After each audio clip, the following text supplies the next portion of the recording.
We are still waiting to learn whether the state Supreme Court will hear a case involving the removal of Robert F. Kennedy Jr.'s We the People Party from the ballot. After dropping out of the presidential race, RFK Jr. endorsed former President Donald Trump and asked the North Carolina Board of Elections to remove his party as a choice for voters.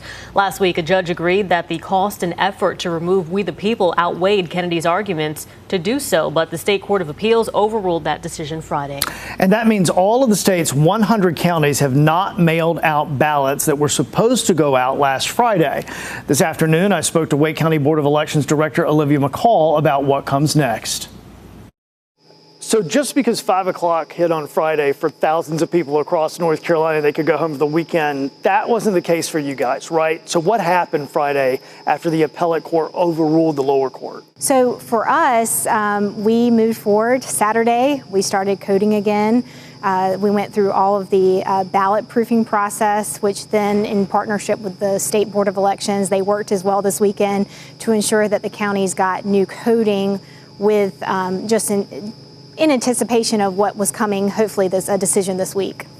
When we talk about coding too, I think it's important for people to know this isn't just like part of the ballot. You have different ballots for different precincts, right? You have different elections that occur in different precincts that aren't occurring in others, correct? Yeah, so we have a set of jurisdictions based on your residential address. So those set of jurisdictions define what type of ballot style you receive. So when we talk about the cost to reprint, we hear numbers, tens of thousands of dollars, $50,000 or so, but that doesn't include manpower, right?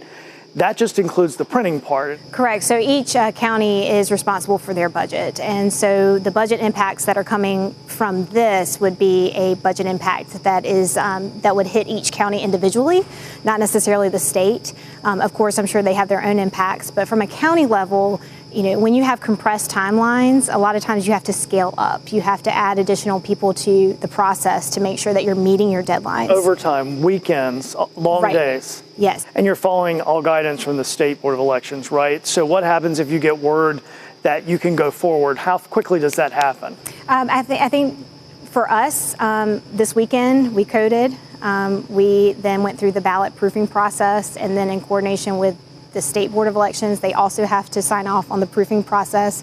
So at this point, our Wake County, I can say, is ready to move to the next stage. Which would be printing ballots, if you have to, that remove the name or the party, We the People. Correct, yeah. So we are ready for whatever is going to come. So we have all of our absentee ballots that we've already prepared. They're in our ballot cage, they're palletized, they are just sitting there waiting for, for instruction on what to do with those. Or on the flip side, if we get another directive that we need to move forward with reprinting, we're ready for that stage as well. So did you see those ballots while you were there? I could see where they were wrapped in plastic and packed up. You know, she mentioned that cage. If you saw that interview there in the far right-hand corner, way over her shoulders where that cage is, it goes from floor to ceiling. It's got, it's padlocked. People cannot get in there. Highly, highly secure. So that's where those ballots are. And, I don't know, we could get a decision from the State Supreme Court tonight. It could be tomorrow morning. We don't know, but time really is ticking for all of these counties, particularly these small counties, too, that have very, very low amounts of manpower. It's really coming down to the wire here. Yeah, it is. All right, Russ, thanks. You bet.